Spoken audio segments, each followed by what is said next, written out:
back to Beating a Dead Horse. As always, I am your host, Sean Kaufman. And I'm your host, Donald Keller. And this week, we're going to be talking about the early 2000s kind of cult hit. I honestly haven't heard much about this since it came out, and it's from Charlie Kaufman, a director, screenplay writer who I've heard a lot about and like his movies quite a bit, so it's kind of surprising. But we're talking about Adaptation, starring Nicolas Cage, Meryl Streep, Judy Greer, and about 10,000 other fucking people. And yeah, it's a wild movie about the making of the movie Adaptation based on the book The Orchid Thief, while also being about Charlie Kaufman. This movie has layers to it, my friends. Like a flower or like an onion? Do flowers generally have layers to them?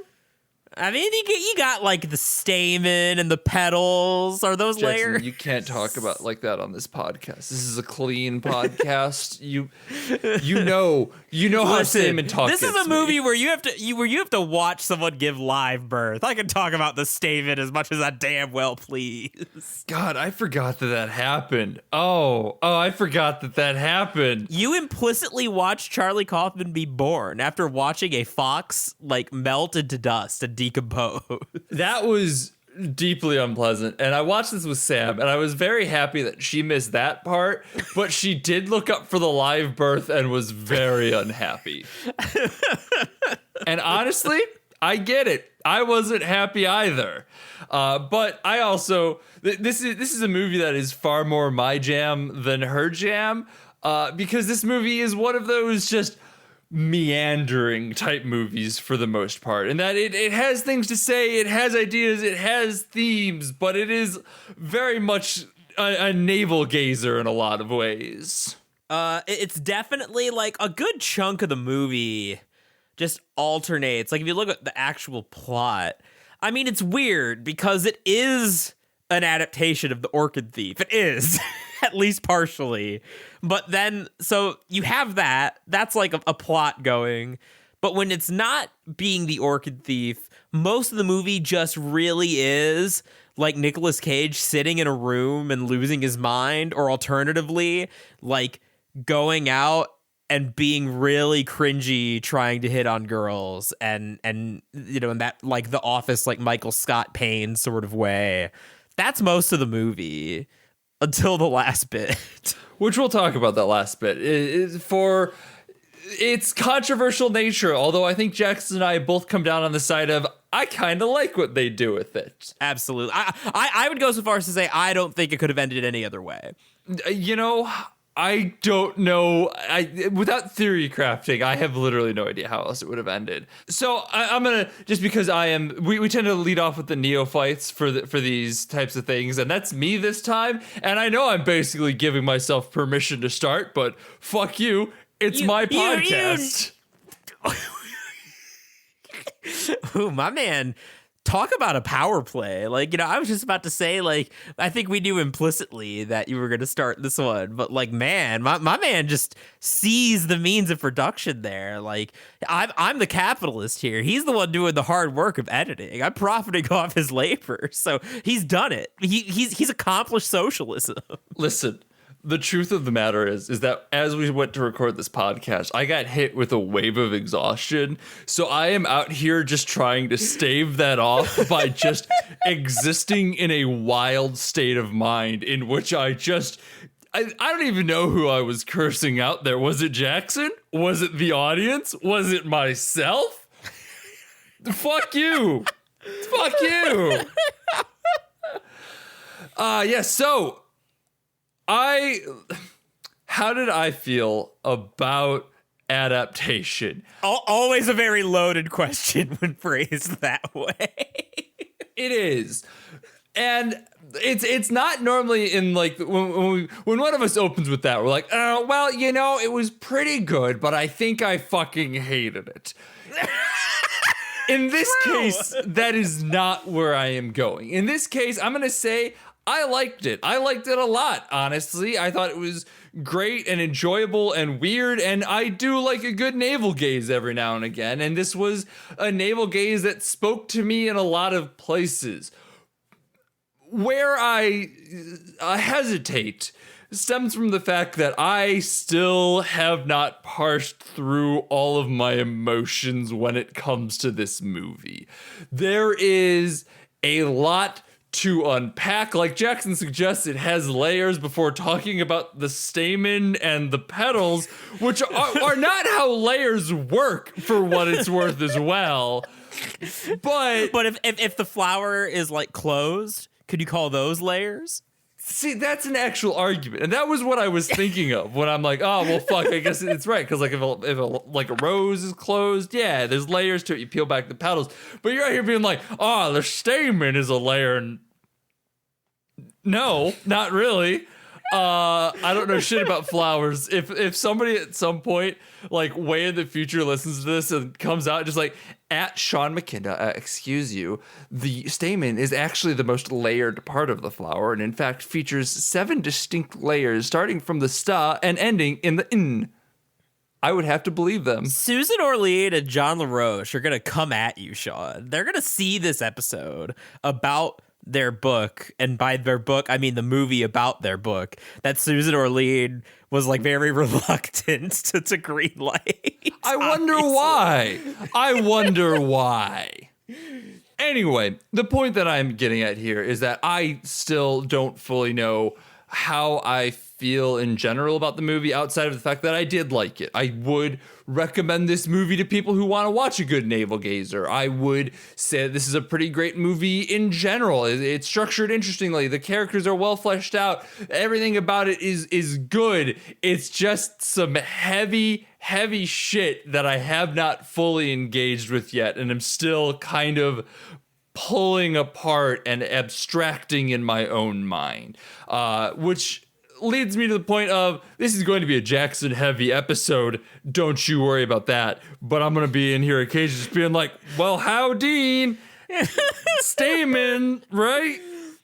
You know, form follows function. We say that a lot. In this case, I'm Charlie Kaufman. I'm going to be here spiraling, into madness. And you'll play the role of Donald and come in with some good bits, and it'll be a balance. Okay. Can I read you my script first?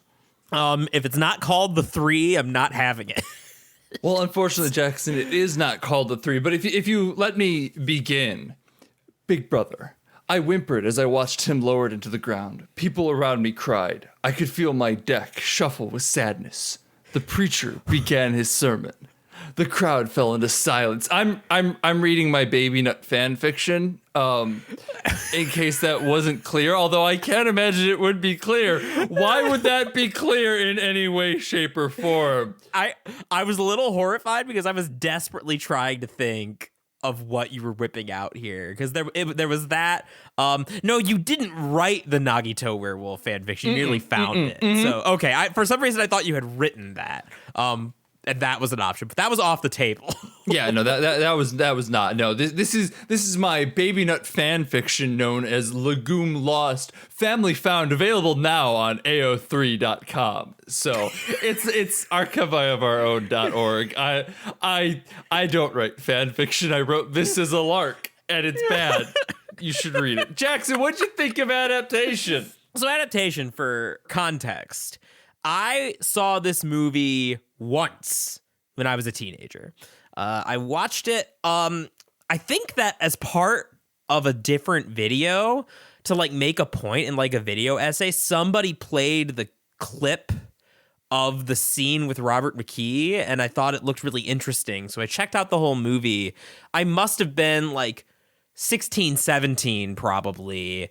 And I watched the movie once, and I have been referencing it like in conversation with people pretty regularly since then. It made a pretty strong impact. I was pretty confident that this was one of my favorite movies. The only hesitation I had about that is I hadn't rewatched it since then. Having since rewatched it, this is easily one of my top 5 favorite movies, a strong contender for my favorite movie, period, I think. High fucking praise. Finally dethroning Cowboys and Aliens. Like, finally dethroning God, I almost said John Waters. What the fuck is his name? Not John Waters. Is his name even John? The guy who directed the fucking horrible Lion King remake. I have literally no idea. I thought you were going for like John Carpenter's, or not John Carpenter, John Carmack, the fucking Of Mars thing. Wow, no. This sucks. This bit sucks, y'all. So, man, I'm actually legit mad at myself because I roast that director all the time because he's made just such a string of generic Disney crap recently. Whatever. I fucking love Adaptation. The reason I suggested this even was that I was talking to another friend and he had referenced the screenplay that Donald writes and calls The Three, which we both agreed was like my favorite fake name for a fictional movie ever because it's so perfectly bad and conveys exactly what it needs to. So I watched this as a teenager and it spoke to me a lot as a teenager. Obviously, I didn't. Sean is correct, and I don't blame him for like grappling with everything that happens in this movie because it is a lot. A lot happens. It has a lot of ideas, and I think that's what's so beautiful about it. But as a teenager, like, it really resonated with me because, I love me some, like, postmodern, masturbatory fiction. But you have to do it right. Like, if it's too masturbatory or if it's too...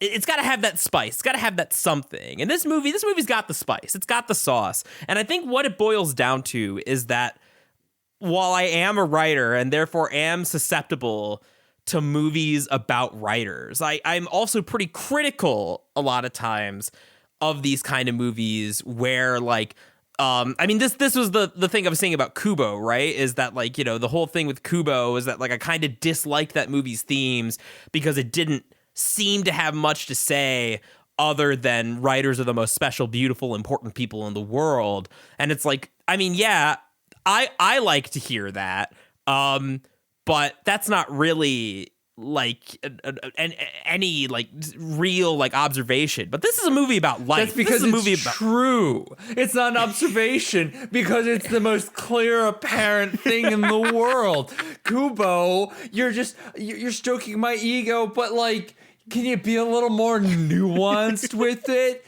Jackson Keller, 2021, probably. Not probably. That was me right now, this very moment. But no, because it's not just that this movie is nuanced, although I think that it is. It's that in addition to being nuanced, I think that a lot of postmodern fiction, that the stuff that tends to lose me, loses the fact that, like, stories are about people and about life. And the thing that got me to watch the movie in the first place was the Robert McKee scene, which, like, it's not too much of a spoiler. I actually, like, if you are thinking about checking the movie out, I recommend that you look it up on YouTube. I had another friend, actually, who I was talking about this movie to. We were in an unrelated conversation, kind of gesturing at, like, what we thought was important in stories. And I sent him that clip because I think it's a really, really good clip. And the gist of it is basically this, that Charlie Kaufman, the fictionalized Charlie Kaufman, from here on out, unless I mention specifically that I think I'm talking about the real Charlie Kaufman here, I'm referring to the Nicolas Cage character because this movie's a postmodern, masturbatory nightmare. And I love it. And I'm only going to be talking about the actual Charlie Kaufman from this point out. That's not true at all. Jackson felt like he was putting a line in the sand for himself only, and I felt like I needed to take a stand. My man needed to stand up for himself. You know what? I'm here for it. So when Charlie Kaufman goes to the seminar and he's basically like, "Hey, Robert McKee, I've been dunking on you the whole movie because I think that, your diagrams and, like, rules of storytelling, like, make everything cheap, make everything crass, make everything commercial. My brother who writes this terrible thriller script is so stupid and Hollywood just, like, eats this shit up. What do I do if I have a story that's deep because nothing happens in it?" And his response is, "Are you out of your fucking mind? People are murdered every day. Dramatic things happen every second of every day. If you can't find that stuff in life, then you don't know shit about life. And why the fuck are you wasting my time with your movie?" And that's the good stuff. That's the ethos. And I think that's like, that really shows in the movie that like, this isn't just a movie about screenwriting or about writing. Like, this is a movie about people. This is a movie about loneliness. Maybe even more so than about writing, because that's the thread connecting the Orchid Thief stuff with the Charlie Kaufman stuff, is that like the characters are struggling with like a sense of loneliness and a sense of purpose. And it's funny because like that particular sense of loneliness is not something at this point in time that I super duper struggle with, because you know, I got Sean, I got a lot of other good friends, you know, that I talk to on the regular, even in this pandemic. Like, you know, we're having, you know, wonderful memes and conversations, and I feel pretty connected to people. But that is an experience that I have had and probably will have again. And there's something just so achingly raw and honest about the way this movie presents it. Like I love one of the like recurring plot lines is that like Charlie Kaufman is bad with women, and like, you know, he doesn't have a girlfriend, and like he keeps fucking everything up. And, you know, as a teenager, you know, as a little high schooler, obviously I like really identified with that. And even though that's like not the top concern on my mind at this point in time, like having been in situations like that with like, God, I love the scene precisely because it is so cringe, where he's in the restaurant and like he's having a conversation with the waitress, and it's like, oh, like orchids, and they talk about flowers for a bit, and he has this whole like fantasy scene in his mind about like taking her to the orchid festival, and like he starts to ask her out, but he doesn't even get like 2 words into saying it before he can just tell immediately that he's fucked everything up and that like he's made a huge mistake.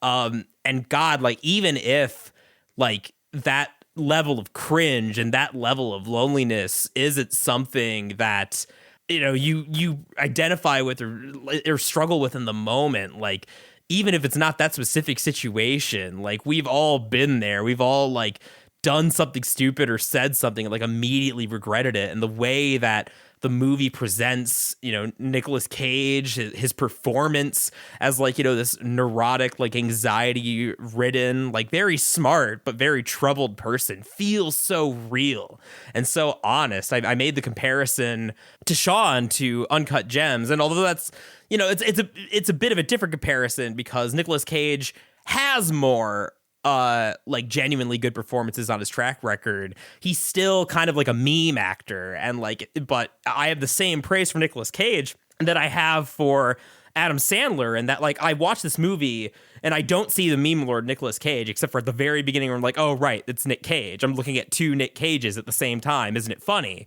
But then when I'm actually watching the movie, I only see Charlie Kaufman, and I only see Donald Kaufman, who is a funny like comic relief clown, but also like a really achingly human character in his own right, like a perfect foil. Yeah, fucking love this movie so goddamn much. Please watch it. Maybe you won't like it. I can see it not being a movie for everybody. Sam did not like it. That's fair. But like, give it a shot. I think if you do get something out of it, it'll leave quite the impression on you. It certainly did on me, to the point that like I could remember it pretty vividly after having watched it once as a teenager, and in like the 10 years that have passed since then. It was John Carter of Mars, by the way. Not John Waters of Mars. No, John Waters is something else entirely. So let's dive into spoilers. Jackson has done a fairly decent job of summarizing the plot and themes and ideas of this movie. Although I think I might have a couple extras to add in there once we actually get into spoilers. But hell yeah. For now, I think we should dive into that. But before we do, as always, if you enjoyed the podcast, please leave us a review on iTunes. Tell your friends about it. It's the only way we grow. Follow us on Twitter at BADH_cast. And next week, well, Jackson, tell us about what we're doing. Oh yeah, baby. So I guess a minor update. Maybe we want to say something about it on our social media. I officially have news on when I'm going to Japan. Spoiler alert: it's not for a couple months at this point. So in order to make up for that sorrow, I've proposed a project for us to do, a theme for this month, if you will. A theme I'm going to call Nihon Nigatsu, or in English, Japan February. We're going to watch a shit ton of fucking Japanese movies. And you know what?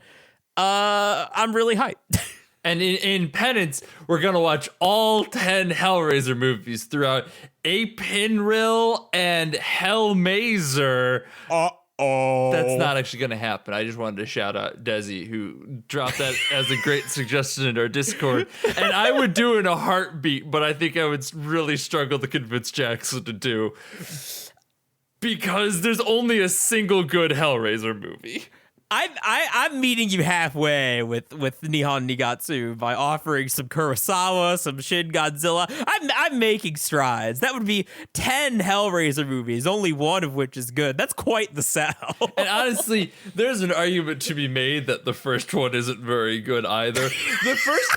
Unironically, as a quick aside, the first Hellraiser is genuinely one of my all-time favorite movies. I love that first Hellraiser so fucking much. And I am going to make you watch it for the podcast at some point, maybe after February. Oh, I'm fine with that. Yeah. I've heard great things. But like, oh boy, that ending just fucking does some things. And that is not a controversial statement, I'll tell you what. But yeah, so we're doing some weeb shit next month, starting off with Shin Godzilla, and we're fucking just continuing right on that Godzilla train. Maybe this is gonna become a Godzilla fan cast. Who fucking knows? It probably won't. We don't have the attention span to do that much. I mean, a Godzilla fan cast, I'm not gonna lie, that would be pretty based. I would be open to watching every Godzilla movie because I know that some of them. But not all 10 Hellraisers? Come on! That's a good point. Come on! There's one where they go into cyberspace. That's pretty good. That's pretty good. I don't have anything to add. No, I'm just trying to delay the inevitable, which is we continue to talk about adaptation, because again, this is incredibly daunting for me, because it is a heavy lift. So yeah, next week we're going to be talking about Shin Godzilla. Come back, hang out for that. For now, let's talk some more about adaptation. And Jackson, you started us off with quite the screed on adaptation. Where do you want to go from here? I mean, honestly, it's funny because this is sort of a little difficult for me too, because I think that like I could just continue to gush because that's basically what I was doing and just pointing out like little bits and elements. But like, I guess if we want to be more structured, we could come back to the ending and what changes and why I think it has to be that way if we want. Yeah, I mean, we can start with the ending, I suppose. Sure, because pretty infamously, it's a pretty divisive ending that after being like such a art house, like meandering, like fairly pretentious, like let's not beat around the bush, like Charlie Kaufman movie, it goes from having like just, you know, random scenes of, you know, a live birth of the Orchid Thief and like, you know, Charlie Kaufman writing about the scene that's currently playing in front of our eyes. It goes from that shit to just being like a thriller, like Charlie and Donald having like after Charlie's come to Jesus moment with the McKee speech, he teams up with Donald and they get wrapped up in Susan Orlean and John LaRoche's illustrious, like, illicit orchid drug smuggling scheme. And, you know, that... Wait, so I'm sorry, hang on. Why would Susan Orlean not be kind of resident to greenlight this movie? I don't understand. I mean, I gotta say, what a good sport for letting them make this. Yeah, no, entirely. Like, I was shocked. I mean, they go some fucking. Susan Orlean's character goes from this really introspective, interesting person learning about this orchid to someone who cheats on her husband, has photos up on a porn site, no shame, rights for sex workers, absolutely, but also does drugs, supports drug running, and wants to kill Charlie Kaufman in like the blink of an eye. And she's like, no, yeah, I am a New Yorker author, but yeah, go ahead and do that. You know what? Good on you, Susan. Miss Orlean. Very good sport about it. Especially because like the line between fiction and nonfiction is very blurry in this. It reminds me so blurry that up until Jackson told me that Charlie Kaufman did not have a brother. And even at the end, I still Googled it. Well, because the movie at the very beginning is credited to Charlie and Donald Kaufman. Yes, and at the end it has a in memory of Donald Kaufman. Oh my God. I love it so much. But no, because I was a teenager. I didn't know that Charlie Kaufman didn't have a brother when I first watched this, so I had to look it up. I'm like, did that? Because by the end I was like, I'm pretty sure that didn't happen.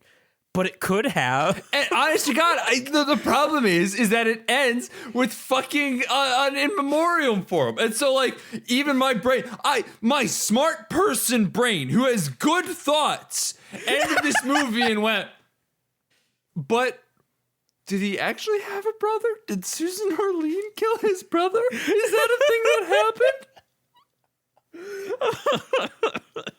happened? No, it's great. What Charlie Kaufman did to Susan Orlean in this was borderline character assassination. So good on her. Could you imagine if this had come out in like in the era of Internet 2.0, where no one understands what's real or not anymore? Susan Orlean would be the most quote unquote canceled person on the internet. It actually reminds me a lot of one of my favorite games that's similarly sort of metafictional, The Beginner's Guide. Oh, thank God. You know what? This is the second time that Jackson has threatened to start talking about fucking Metal Gear. And like, he's pivoted away from it both times. One time was in a pre-discussion, but this is the second time. And my finger is hovering on the hang up button. I mean... Metal Gear is pretty postmodern, but that's I know it is.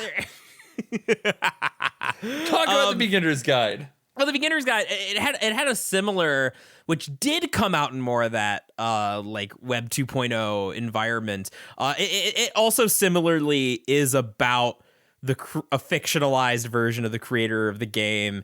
And there was a lot of controversy over like whether playing that game was unethical because like whether or not there was like actual plagiarism, and the answer turned out to be no. It was fiction for the most part, but those discussions like did happen, and I think The Beginner's Guide makes an excellent companion piece to this movie if you're down for more pretentious navel gazing that I love. But I wouldn't see. That's the thing I love about this ending is that I wouldn't call this pretentious. No, it actively throws it away at the turning point. Like the third act shift intentionally throws away their pretentious navel gazing in a brilliant move, I would say. I'm with Jackson on this for what it's worth. I think that the ending of this movie is perfectly stupid and bad, I guess. Yes. Is kind of the way I would phrase it. My voice got really high there. I hope that was good audio. It wasn't. I mean, I understood what you were saying, and I completely agree. Perfectly stupid. Just like my sweet, precious idiot boy, Donald Kaufman. And Donald, I love Donald's character so much. Like, I've spent the years since I watched this movie, like, Donald does have a lot of good memes that, like, you know, he acts like a big dumb frat boy Chad, like, you know, lounging around, you know, Charlie Kaufman's house and like writing his terrible screenplay because he can't do anything else and like kind of failing upwards. When Charlie Kaufman's like, you know, horrible like mercenary agent. My favorite moment of the whole movie is after like, you know, Donald spent the whole movie saying all this like really like hackneyed, like, you know, Hollywood schlock stuff, and he calls his movie The Three. And like after having it like mercilessly torn to bits by Charlie, just the payoff when the agent is like, hey Charlie, have you read your brother's script, The Three? It's amazing. I've actually been thinking a lot about The Three and how Charlie reacted to it. Like, weirdly enough, that might be one of the moments of this movie that I have been stuck on the most, mostly because I don't agree with Charlie's criticisms of it, which I think is something that the movie itself wrestles with through McKee's conversation with Charlie in his own right, but like Charlie's criticism of it feels almost more cinema sinsy in a lot of ways. Like, but if you're doing one person, how can these things all be happening at once? Ding. But like, obviously I am criticizing a script right now that doesn't actually exist. It's meant to be something dumb and weird, but here I'm gonna do it anyway and say that like, I think that there's something interesting in there. Like, what if this person is doing all these things and it's all in their own head? And like, that's a cop-out ending, but I can see why I would like something like that. It doesn't make it necessarily good, but it makes it like a schlocky good time I would enjoy in a lot of ways. So I don't know. Maybe The Three is the perfect bad movie because it's actually a good movie. And I think the movie kind of agrees, like, because I think that, yeah, like, I think what the movie kind of comes down to is that, like, sure, obviously, you know, this is Charlie Kaufman we're talking about. Like, you know, in a lot of ways, his scripts are weird and unconventional. Writer of fucking Being John Malkovich. Hi, how you doing? Speaking of, oh my God, John Malkovich is in this movie too, technically. We cannot get away from John Malkovich. John Malkovich is here. We're in the lead up to Being Him at the very beginning of the movie. I did wonder if that was like footage that they spliced Nicolas Cage in, or if they reshot it. I am curious about that. I don't know. Honest to God, the way this whole movie is structured and the way this whole thing comes together, I would not be shocked to find out that Charlie Kaufman was shooting this movie at the same time. Yes, that would be great. Obviously theoretical, don't know for sure, but would not be shocked. Yeah. But with The Three, like, that's what I love so much about it, is that like there are plenty of good memes at its expense, because it is, you know, lowbrow or whatever. Like my favorite line in the movie is when Donald's really excited and he's talking to Charlie and he's like, all right, so we're gonna have this chase scene, right? And you know, the killer's gonna be getting away on a horse, and the cop is going to be getting away and is going to be chasing him on a motorcycle. And you know, it's going to show the dichotomy between like technology and horse. it's like the best line in all of cinema. And oh like, my God, really... I was dying. Fuck. Jackson, okay, a quick context here. Jackson was like, oh, this movie's great. It's really funny. And like, 90% of this movie is not funny. It is deep and it is navel-gazing. But occasionally it shows the dichotomy between technology and horse. And I get it.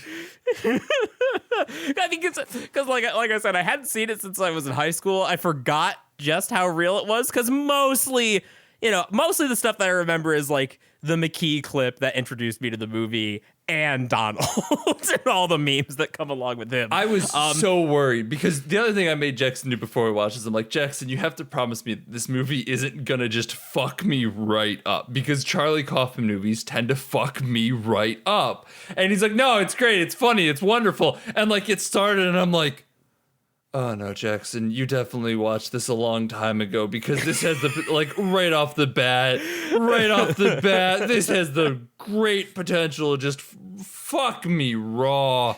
And you know what? It still kind of is, honestly. That's the thing, is that this movie still kind of is fucking me raw in some ways. Well, I think the other thing is that I'm a sicko who genuinely finds cringe comedy very funny. The funniest, even. Well, that's not even what I'm talking about, though. Like, cringe comedy is not what I'm getting at here. I'm getting at, like, Eternal Sunshine of the Spotless Mind crying at the end of the movie, fuck me raw. No, yeah.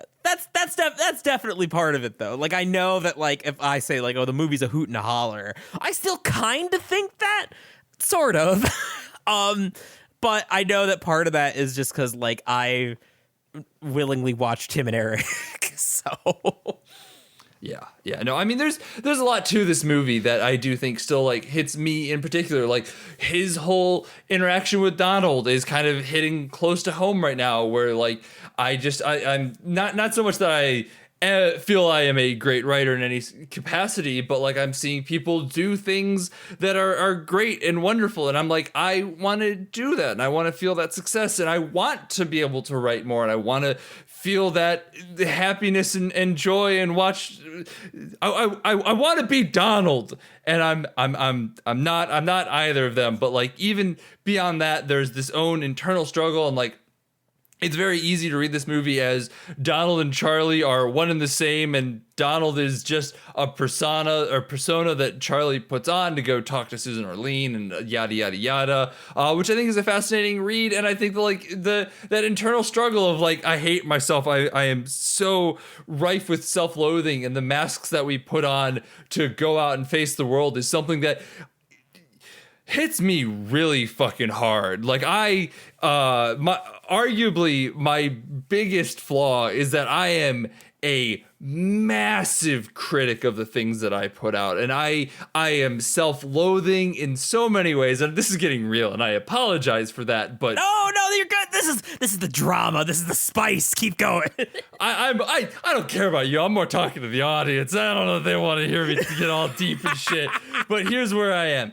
So like it's just interesting because like I do think I am very good at putting out an outward everything's great face, and like Jackson knows this. Like Jackson's watched me go through some really hard parts of my life while still outwardly seeming pretty okay. And like I guarantee that he could pick up a little bit more on the nuances just having lived with me for 4 fucking years.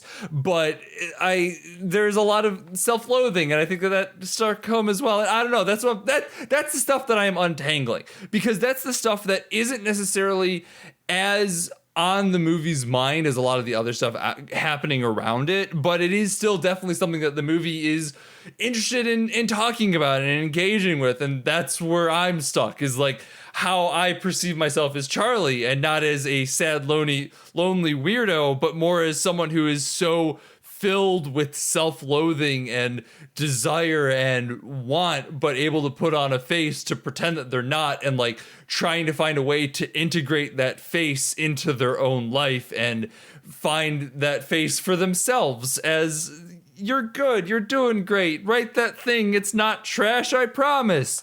So, yeah, I don't know. There's some heavy shit in there for me, too. And now I am kind of backpedaling out with like a wink and a grin, so. No, I mean, I think that all makes sense. And I think that's all like, you know, that's all stuff that resonates really strongly with the movie for me. And that like that contrast between Donald and Charlie. And that I love the meme that I keep saying is, you know, stories about inferior recessive genes, in reference, of course, to fucking Liquid Snake from Metal Gear Solid. So I love me a good inferior recessive gene story. I am a younger sibling who has hangups about that, and like in general, like, you know, the feelings. I'm an older of, like, sibling. I don't even have that excuse.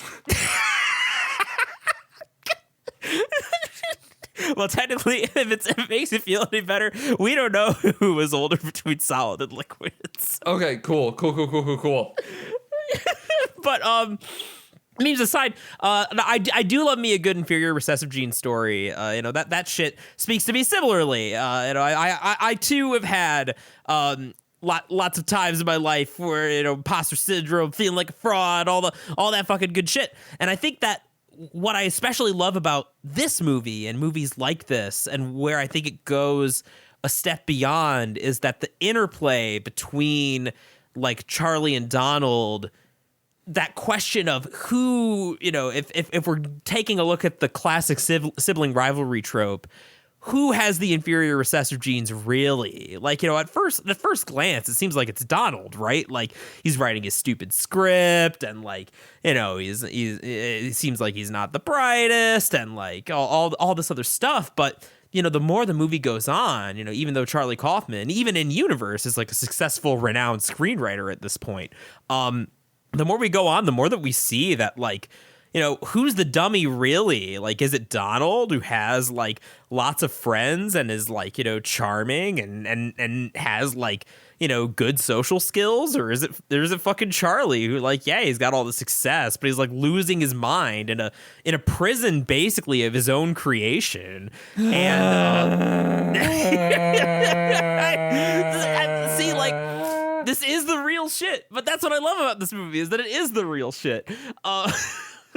Honest to God. All right, quick insert here. I do kind of wonder if I did what I did with Tokyo Story. I just kind of went, I see where we're going here. I'm gonna just build some little walls for myself, hide in my little box. I'm gonna peek out the window and be like, oh, how you doing out there, Adaptation?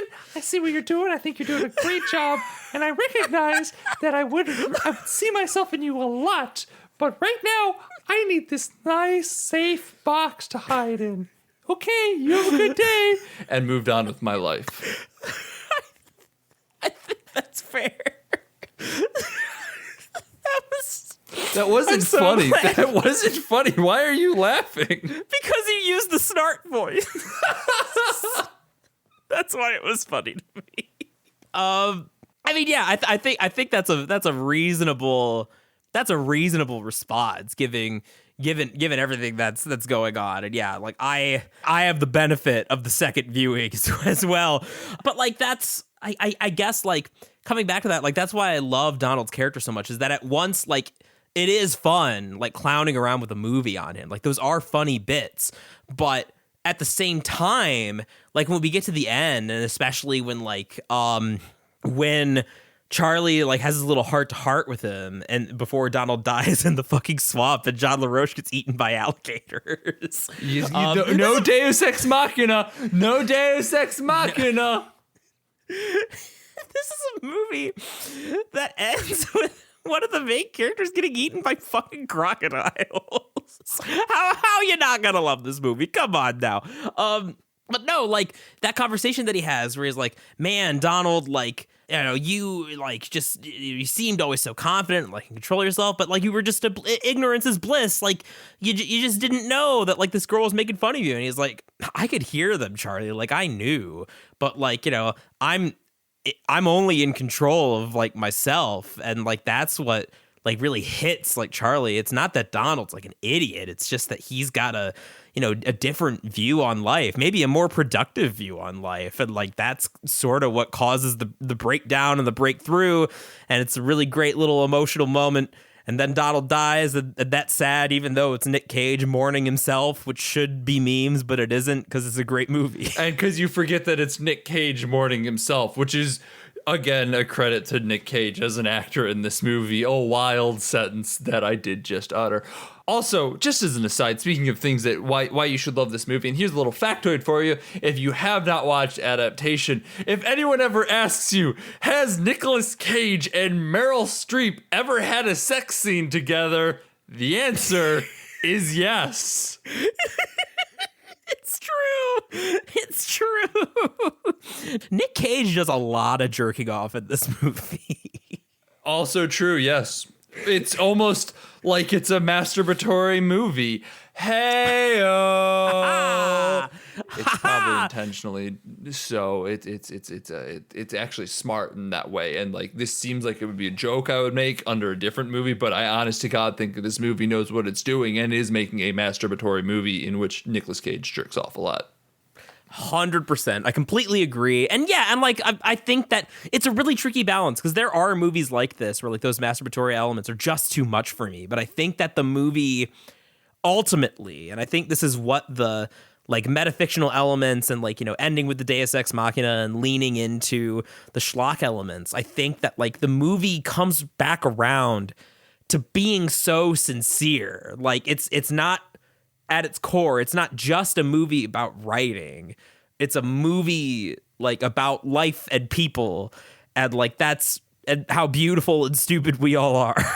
So much can be said for sincerity in movies. We talked about this with Warm Bodies last week, in which it is a movie that theoretically should not work on about every level, and yet it treats itself with such sincerity that it pulls itself around. And I think that the same thing can be said of Adaptation, where if everyone on board is just treating it sincerely, that's all it really takes to make a great movie. I mean, even bad movies treated sincerely are turned around to be pretty decent. Look at Velocipaster. It was approached with sincerity. Look at Jesus Christ Vampire Hunter, a movie that I will refer to for the rest of time. A movie that should be bad and stupid and not good, and it is so heart-wrenchingly, endearingly sincere that it is unironically one of my favorite movies.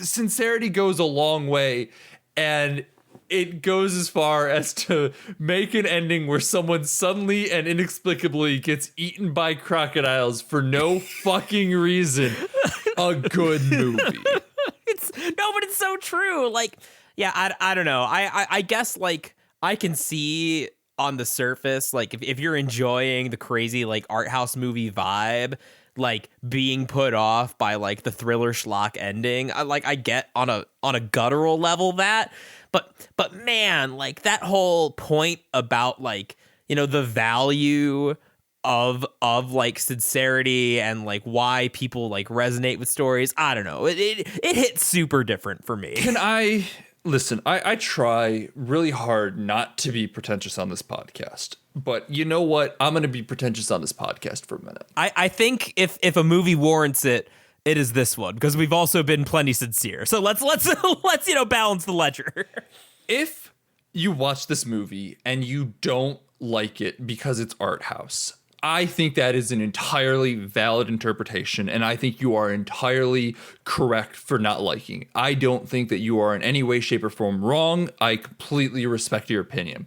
If you enjoyed the first 2 acts of this movie because it's art house, but then didn't like the 3rd act because it felt like a rejection of those first 2 acts, you fundamentally don't understand the movie and don't understand what makes art house movies good and interesting.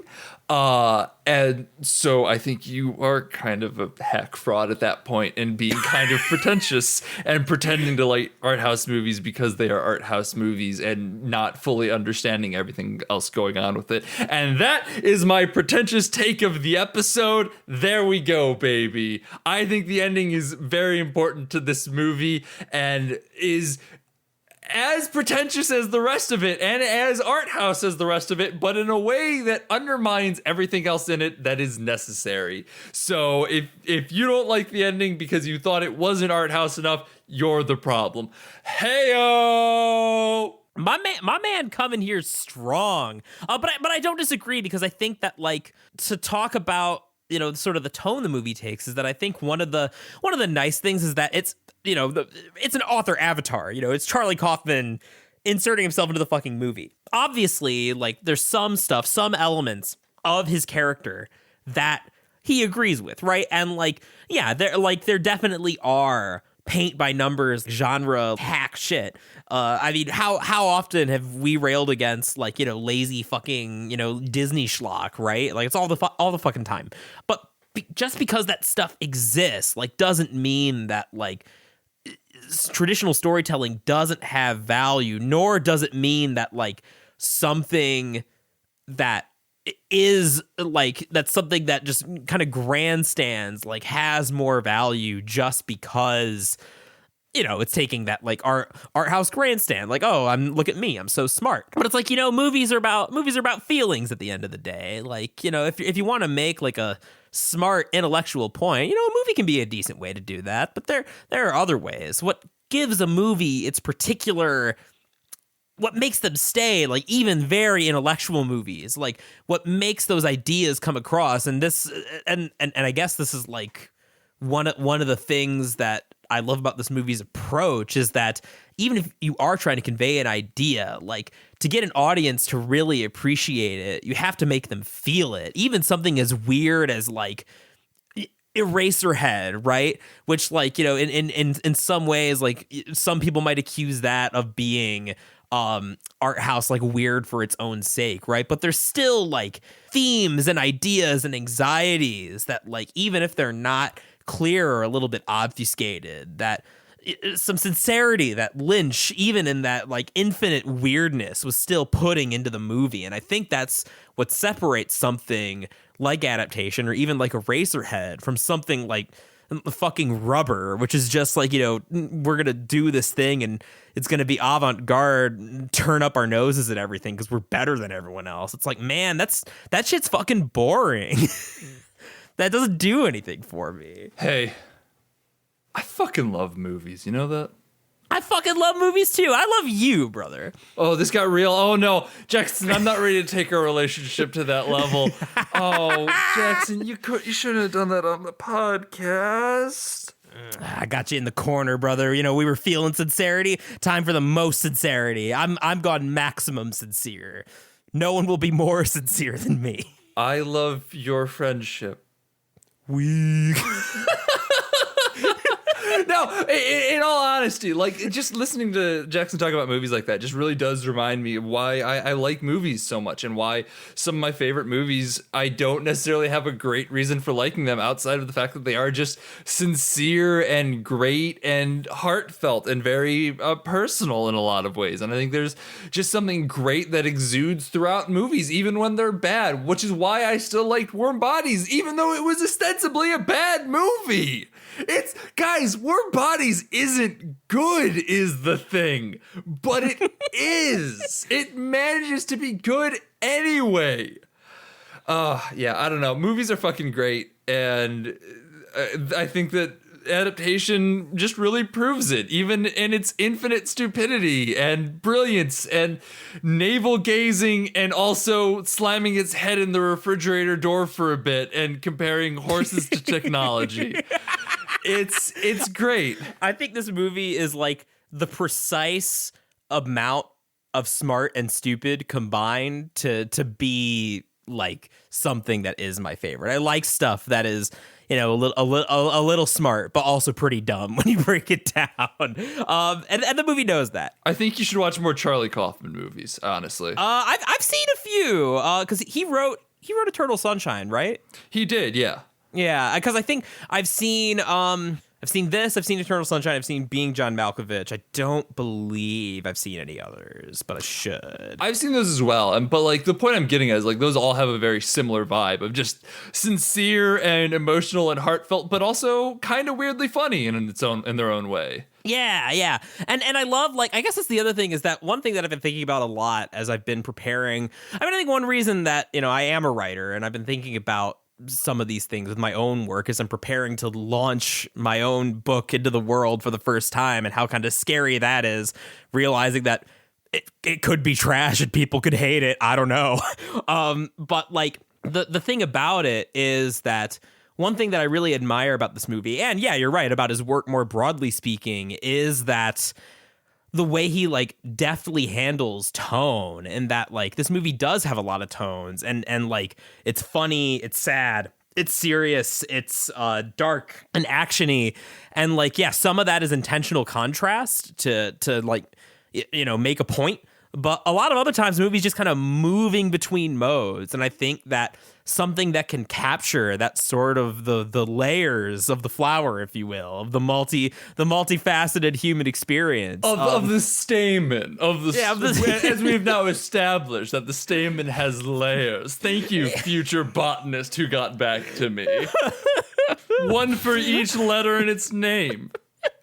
Yeah, so now that we could, you know, pick apart the stamen, that was gross. But now that we're doing that, yeah, like I just love a movie that has the confidence to move in those spaces, and I think that it makes a movie or work feel richer. Like, so, you know, as much as some of my other favorite movies, like this is something that this movie does a lot better than something like I don't know, like The Dark Knight, I guess. That like knew you were gonna say The Dark Knight. I fucking knew it. Well, because I think it's a good point of comparison, is that as much as I love The Dark Knight, I do think that it's like a point against the movie that it really can only stay in its serious Christopher Nolan mode. Like, it tries to be funny sometimes, and like usually when it is, it's unintentional, right? Like, I'm not wearing hockey pads. Like we're laughing at it rather than with it, which I appreciate for memes, but it's definitely, like, strictly speaking, if we're evaluating an artist's skill,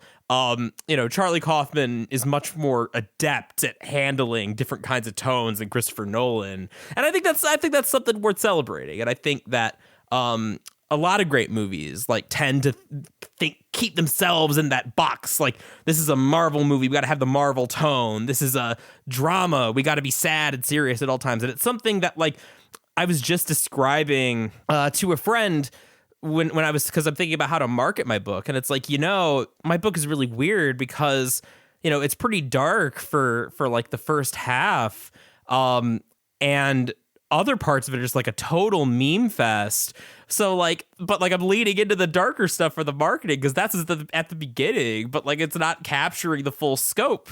And on the one hand, that's great and all. I do think that, like, my tonal whiplash isn't that bad in the book, at least. I think I've handled it pretty well if I'm gonna jerk myself off like Nicolas Cage. But at worst, I don't think it's like the biggest whiplash in the world, because that's something that, like, I aspire to do, and is try to, like, capture all those different tones, because life isn't all just sad. Even if you are doing like a sad drama, even when sad stuff's happening, we're clowning around too and making memes and having a great old time.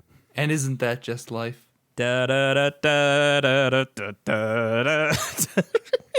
That's it. I love this movie. It makes me feel things.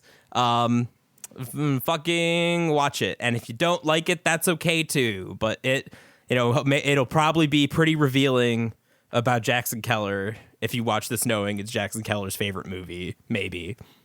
It should be pretty revealing about Jackson Keller, but if you've already listened to the podcast, there's not much left to be revealed about Jackson Keller. I can tell you that right now. To be fair, I'm not an especially secretive person. No, I don't think either of us on this podcast are, honestly, considering we regularly just come out here and be like, so listen, I have these problems with my mental state, and I don't know how to solve them, but this movie reflected it well. I'm broken, damaged goods. Let's go. The only thing this movie was missing to be, the perfect Jackson Keller movie? I think I do, but I don't want to be the one to say it. A dead dad. Yep. Got him. Let's close this shit out. I'm Sean McKinda. You can find me on Twitter being less emotionally open and instead just tweeting insane things about the moon at Sean_McKinda. And I'm Jackson Keller. You can find me on Twitter at Jackson J. Keller, certainly tweeting about my daddy issues, but also about bug snacks. So hopefully that balances out. Obviously. What do you mean, hopefully? Follow the podcast at BADH_cast on Twitter. It's a great place to find out news and stuff. And occasionally I'm going to be tweeting out clips from the episodes if I can find one that summarizes the episode. I couldn't really find one for Warm Bodies because that was a weird episode. Still a banger, though. You should listen to it. No, it really was. It's a great episode. If you don't know what Warm Bodies is and you've listened to all of this, you should definitely go listen to that episode. I think you might be interested in it. And much like every movie we talk about, we don't actually spoil that much about it. So go watch it. If you enjoy the podcast, we have a Patreon, patreon.com/BADHcast. I say this every week. I don't know what the fuck is going on with it right now. It's paused, and I don't know what that means for you, the viewer. So you can go look at it. See what's happening over there. You might be able to get content for free. I don't know. Don't hate me if you can't. Also, thanks loads to High with You, so our theme song is Suicide Alter to take off the album High Acting Low Expectations. They're a wonderful band that you should go support however you can. Buy their music, stream their music, support them on Bandcamp, whatever you got to do, please support them. Also, thanks to 25 Years Later State.com. There's a little button in the corner that you can absolutely go click on, but you should also definitely stick around and read some of their content. They're leaning right up against Twin Peaks month in February, and knowing from past experiences, it's going to be a wild fucking month that you absolutely want to be around for. Next month is Japanese words month. I'm not gonna try and pronounce it because I'm gonna pronounce it poorly, and that scares me, and I don't want to be embarrassed on the podcast for mispronouncing words. There's more of my soul for y'all. There you go. It's I actually don't know the Japanese word for February, so I couldn't pronounce it even if I wanted to. Japanese lesson. It's nigatsu. The ni as in two. Gatsu is part of the kanji for moon. So second moon, second month, February. And there you have it. I hope we've all learned a little bit about Japanese. Next week, we're going to be talking about Shin Godzilla and learning a lot more about Japan because there's a lot to unpack with that movie. Bye.